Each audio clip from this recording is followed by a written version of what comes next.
To what did you aspire as a graduating college senior at Tufts University, and how did that translate into starting a career in social entrepreneurship? My dad sent me this clipping out of Business Week that was about a program up at Dartmouth that was like a little mini MBA program for recent liberal arts grads.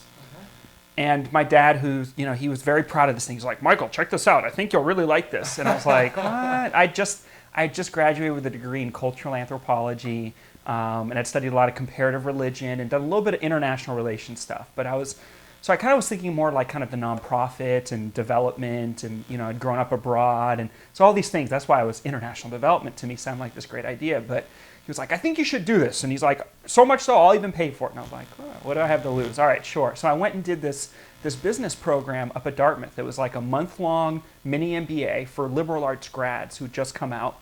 And actually half of the students who were in this program were folks who had just gotten hired by like McKinsey or Goldman Sachs.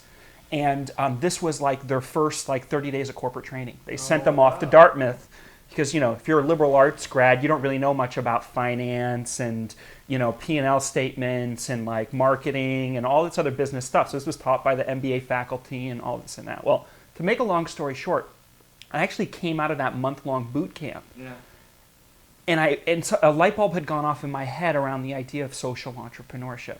So applying business principles to social issues. This was 1998. There weren't many opportunities in the world of social enterprise, especially as an entry-level person. And out of just plain dumb luck, I went to like a volunteer fair in Boston, and I met a group of guys who had just started a group called Volunteer Solutions. And they were looking for other folks and get this thing going. So I joined them.